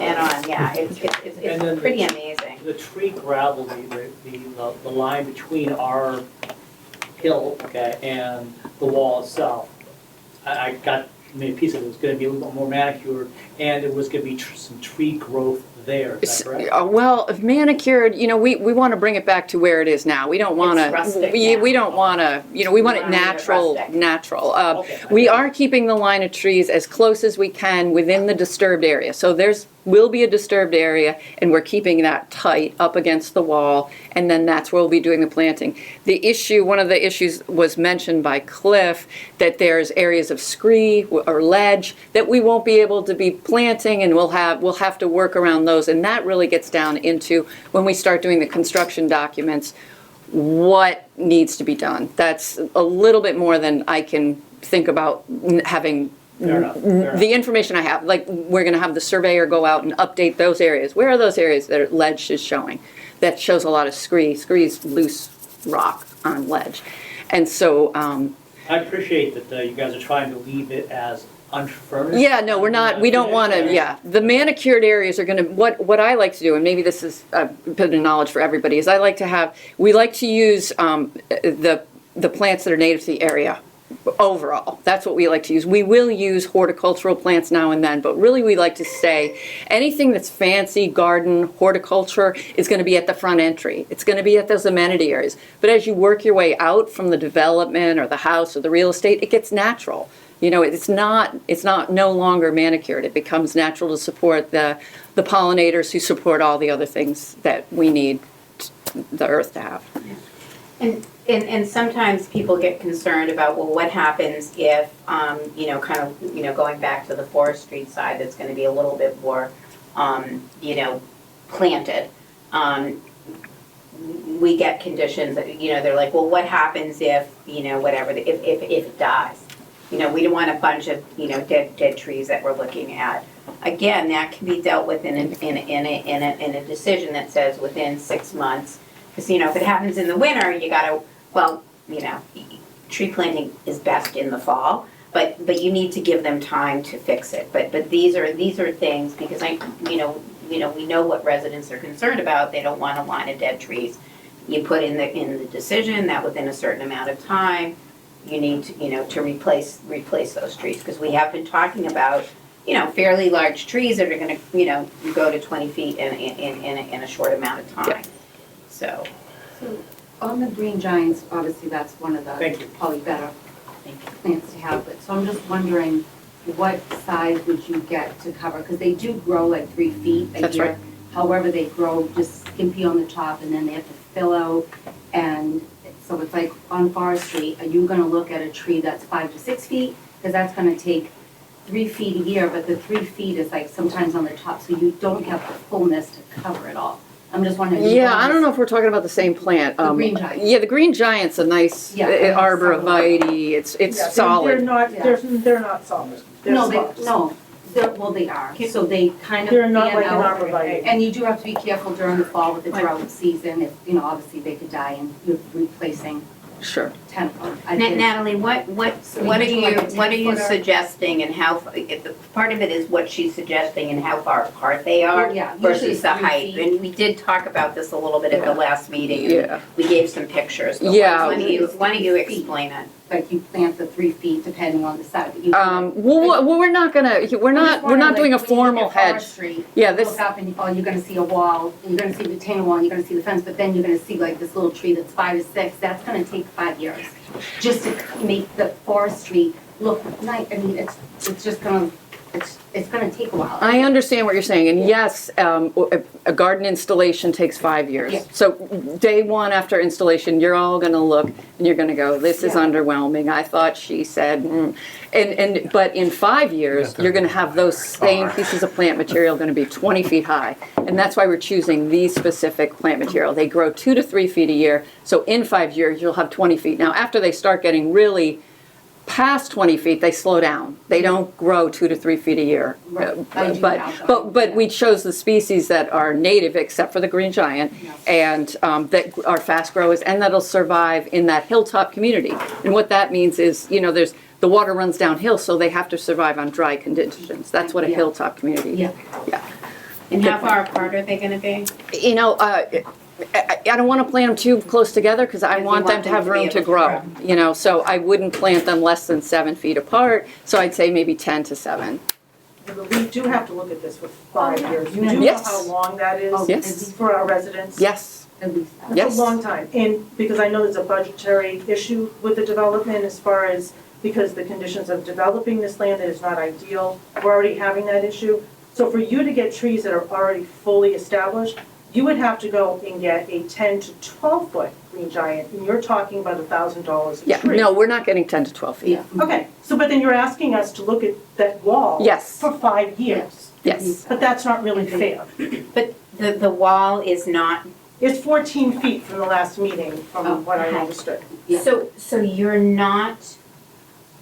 Well, okay, there's also, You're not going to be seeing the wall because it's going to be in somebody's backyard. I think that's. and there's a that's what- forest What about between And them. there's a in that forest backyard? It might between not be them. in my backyard.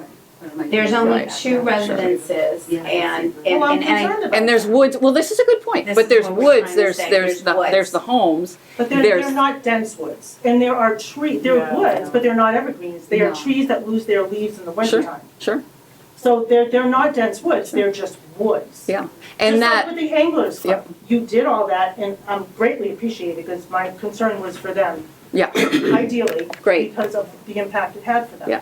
But they still have to look at a huge. well, you raise a good point, but our point is that there's homes, there's woods that don't have a lot of understory, and then we'll have the evergreen 100 feet back that you will see, and then in 5 years, they'll be 20 feet high, and they'll be back there. I understand your point. I'm sorry you're getting upset. I apologize. But I think that what you need to understand is somebody walking down Forest Street is not gonna be seeing the retaining walls. But how about the person that lives there, not the person that's There's walking only, there? there's one resident, Oh, what? They're gonna see it. there's How one does that work? resident. And their house is hundreds of feet from where Which that resident? is. I don't know. It's, you know, Sal, do you know who Sal's neighbor is? I don't know which You one. won't see it. Wait. Yeah, Wait. the concern, I feel like you guys keep raising something, thinking you're gonna be walking down the street and seeing a retaining wall, and that is not the case. That's what my point is. That you're not gonna be looking out at a retaining wall while it takes the time for the buffer to build it, the buffer to grow. So could you clarify, Yeah. the retaining wall starts at what street address on Forest and goes to which street? Where does it Well, start? so now the architect had some really wonderful renderings that were submitted and displayed I the saw last it. session. So that would be, if you are interested in this, I would go and look at those renderings. Beautiful, and they really descriptive, and they show the wall, they show it with the woods in front, without the woods, how's it gonna be? All I can show you tonight is a plan that says it's this high, it's this high, it's this high, and this is the civil. I didn't think it was. And I gasped. I didn't think it was one. I didn't mean to, but I, but. Because so then you somebody- showed the building through the trees and it was just a translucent Yeah. image. It wasn't, Yeah, Because the issue is that you can't see it. That's those why. trees are not evergreens, they are trees that lose their leaves. Natalie, I feel like we've answered it and we need to Okay, move on. all right, I noted. accept what we say or not accept. I'm not, that's fine. Do we have another question on a separate issue? Well, I do have two, but I just want to confirm, the length of the wall starts at what house goes to what house address? I'm not sure I have the addresses on this Yeah, plan. Sean, someone else is gonna have to answer that question, not tonight. Because it's not just the one, is it the rear, what is that, Forest rear, what is that address? Those are, it's all Sal's properties. It's Sal's properties. He owns on one side of Hockeytown, he owns on the other side of the Hockeytown driveway. Those are, Sal owns all of that property there. His house is there and there's vacant land. Is the one house or owns two houses? I'm thinking of the abutters. There's one one, house. there's one other the butter, and there's a sea of forest between them. There's a series of butters on Forest Street. Yes, that's what I'm asking. Yes. So the length of Forest, Yep. where does the wall start? When you go Yep. from Main Street and work your way down, when do I start seeing the wall behind my neighbor's house? Who's across Do you from me? want to go over that right now? Come on up here. I'm just curious. Come on up here. Because the people Come right on, across the street. come on right up here. All right, so here's the civils plan. This is Yep. not my scope. This is the civils plan. This is the Sal property everyone's talking about, okay? The cul-de-sac. All right, and that's at 60. Oh, wait, here's Forest. Where See? are we? Let me get my bearings. This is Forest Street up here. Got it, yes. All right. Yep, I'm familiar with this. All Got right. it. So where, This Here. So this- is Sal's property. This is Sal's property. That's what you don't So understand. there's a wall here, and it goes here, here, and it, that's it. There's so one, this there's, is what number? What is this? Whose house is that? I think we're best. 27. I think I've kind of somewhat Why don't lost we control provide here. a written response to this question rather Okay. than speculate? It's a pretty, Yeah. 1 second. This wall is gonna start closer to Main Street than I'm perceiving what you're hearing, and it's gonna run all the way along to Sal's property. This wall is direct Main Street or Forest Street? from Main Street, if you turn down Forest from Main Street, around number 23 Forest, 27 or 25 there, and going. So around the corner of 23, moving the way down, which these people live right across from me, so I can see right through and up, I can see the hill, I can see through the greenery, and I can see the crest of the hill. Yeah. So anyway, right now that will be the wall. That right there, you talk about this area specifically. That's what you're talking about. Well, up until, it doesn't matter, the whole thing, it's gonna Natalie, start over Why here. don't we have Sean and Jay answer that at the next It's, the answer's right here. Give me 1 second. Just take a minute, please. No, we have to move on. So, We do. but what they're asking, because they're residents and they care about their peers and people living around them, is it's gonna start this whole stretch. So this wall will be this long, right? And whether it's Sal's property or my neighbor across from me, everybody has the right to know what's gonna be behind their yard. I can physically see across the street, and I can see how dense or not dense, and I can see to the cusp of the hill and know when the building is gonna be there or not. My neighbor could go stand there on the cusp in your property, and I could physically see them. So just the reality check that those blocks will be seen for 5 years, however many years they grow. Appreciate the Well- growth pattern, but that's just the reality of it. Okay, well, hold on now. This is a 10-foot wall. We will be planting things that probably are installed at 10 feet right at this point. Yep, and right now I can still see the crest. It just saying it, this is the I'm just saying reality of what it is. This is the reality of what I got drawn here in front of me. This is a 10-foot wall. We'll be installing things that are about 10 feet high, year one. Yeah, and it's still, I mean, whatever, the facts are the facts, you can see through it.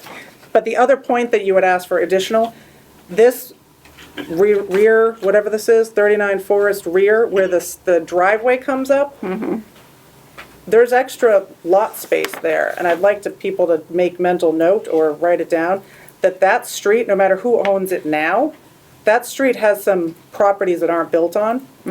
And the density there, you can see it from Google Earth, is not as thick as you would think, so there could very well be light going through there as just a...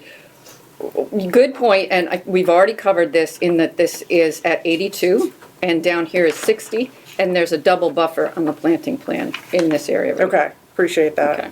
My only last thing I was gonna bring up is the sound part. I can hear Route 1 from me, so the height of the grade doesn't really affect. They're gonna study that issue further, so, It'll just get closer. I mean, it's already, it's not loud. Actually, one thing that you may not understand is if the buildings are actually built and walls are actually built, they will be buffering sound from the neighborhood. I know you're not gonna believe what I say, but that is indeed the case. I do believe facts. I also know there'll be traffic, that's all. Let's not get aggressive about this. We're just giving you information from living in the environment, and we're giving you that information because of personal experience, and take that personal experience and create a plan that's a solution for the greater good. Simple, easy Agreed, peasy, not so agreed.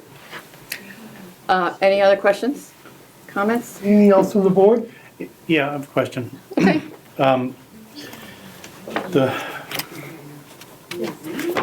All of our discussions have been about the project, where the new buildings are going and boulevard leading up to those buildings. And since we're talking about landscaping, if we look at what's in front of what's on the site today, right? I'm including the office building, the area in front of the hotel, so on, the access to the garage, everything all of the frontage on Route 1. There's a split level house in there today next to Hockey Town. I know that's coming out. That's a major eyesore. I'm glad it's coming down. Yeah, a street going up will be an improvement, no matter what the street looks like. But my question is, and it's in the back of my head, when we talk about management of this site, it's going to be professional management. I can tell you, as someone who drives by there every single day, it doesn't look like it's professionally managed today. That entire site is an eyesore. Everything that's on Route 1, it's an eyesore. Yeah. So my question is there any aspect of this project that addresses the frontage on Route 1 other than the little bit around the boulevard? That's a good point. The immediate answer is no, our landscape plans do not address that. We could address it, absolutely. What I was gonna say is Cliff Bomer's letter, his first one and included in the second one, is that the site pretty much currently, the installation of this project on this site, it would beautify this site, because right now it's underwhelming. It's got construction debris. So anything that happens to the site is going to make it better. Okay, Yeah. sure. That's fine. Until we had a site visit there 2 or 3 months ago, I'd never been up there in my life, and I've lived here forever. I never knew that plot of land existed, nor did I ever care about it. So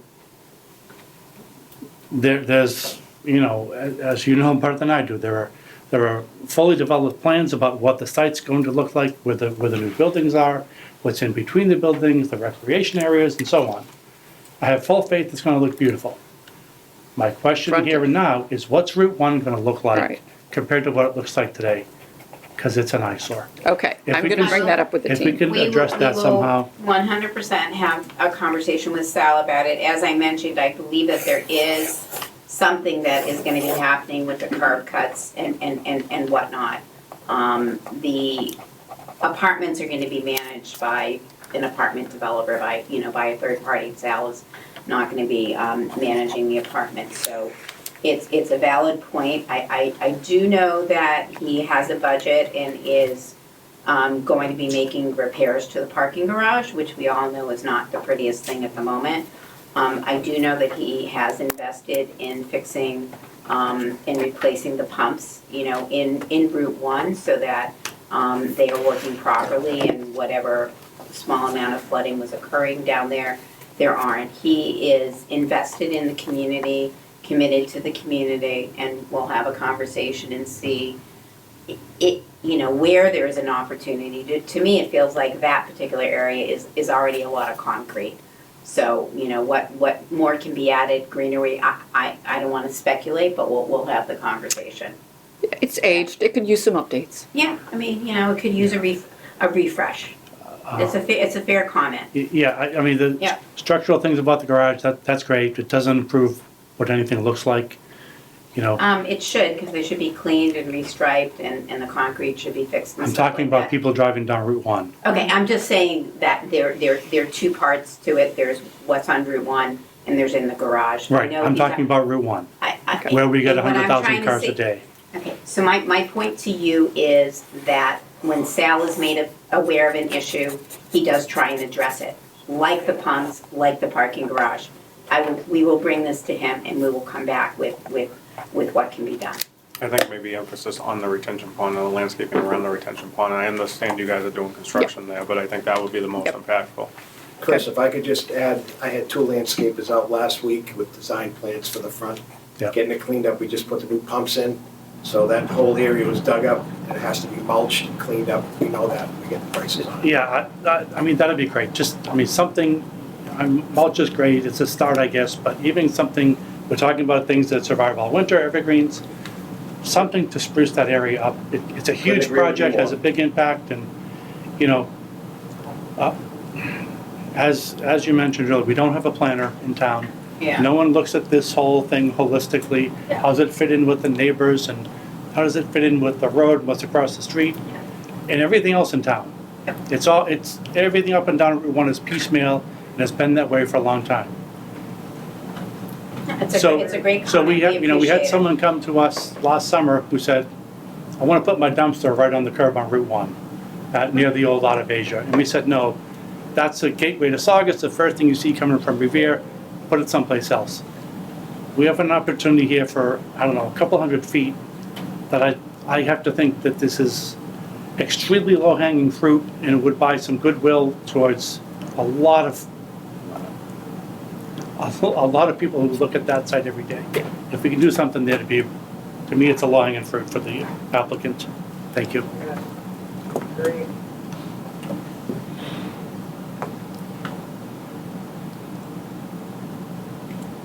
Okay, anyone else in the audience with any questions? Any comments from the board? Well, thank you, Natalie, very informative. So I think at this point, we need to determine where we're going from here. What are you thinking of with regard to a meeting date? I know I talked to Attorney Schomer today, and he's fully available for the 2nd and 4th weeks of June. So you're talking about. So I wanted to get something, I don't even want to go out to the 4th week. I'd like to get something in On the on the 12th? 2nd week. Are you talking about Thursday night again, or any night that week? I think if the board goes on thinking Thursday night, What's the date? the 12th, The 12th. I'm not available. I would rather do another night. okay. Yeah, I can do any other night. No, we're on the 11th. I wouldn't be able to do it. We don't do it. All right, so that third, we're trying, we're just picking date. Town meeting still unlikely, but still could be going on, so I want to stay away from Monday.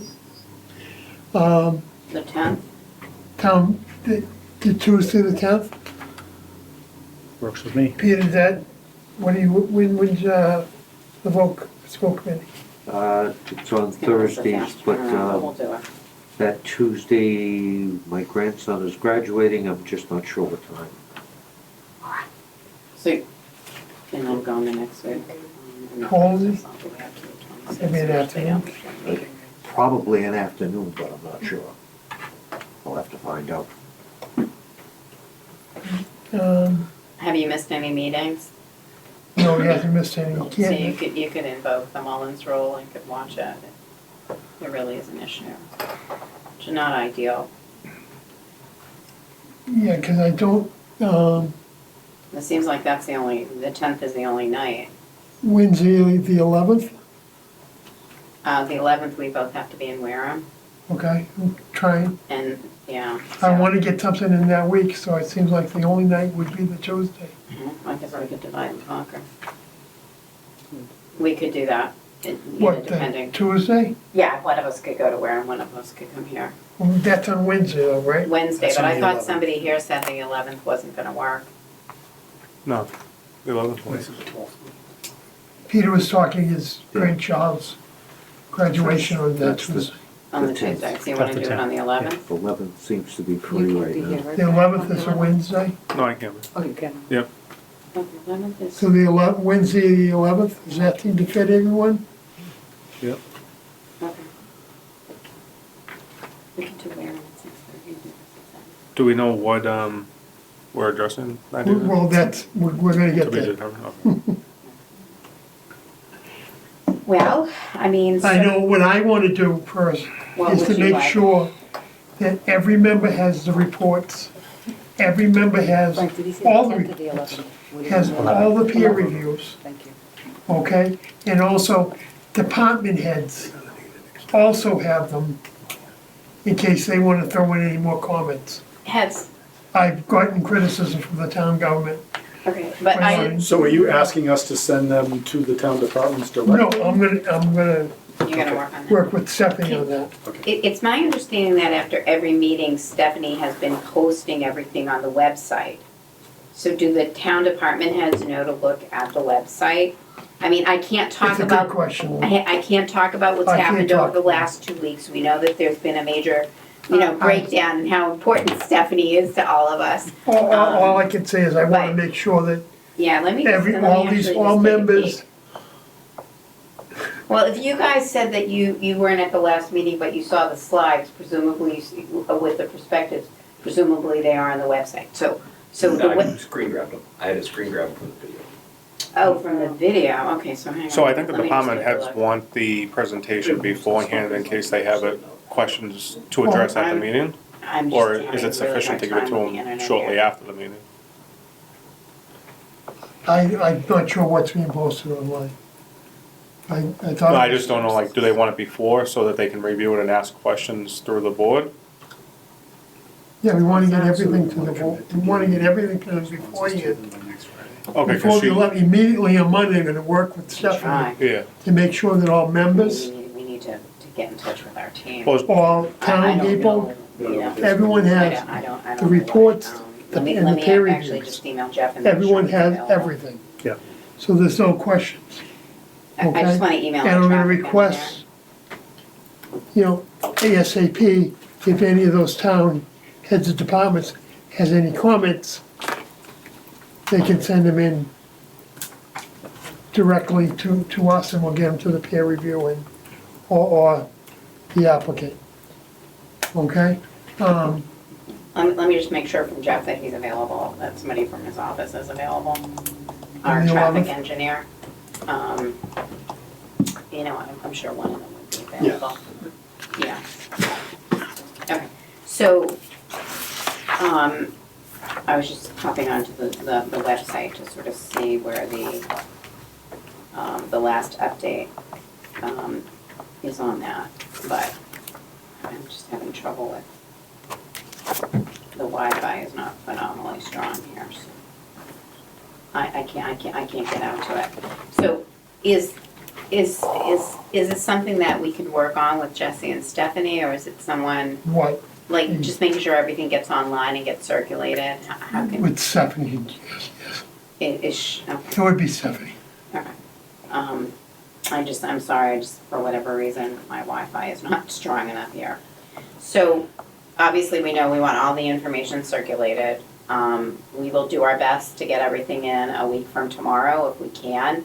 I can't guarantee that Jeff's gonna be able to get to the fire department by then, so I don't wanna promise him on that, you know. Well, what does this fire department need to see beyond traffic? Architectural?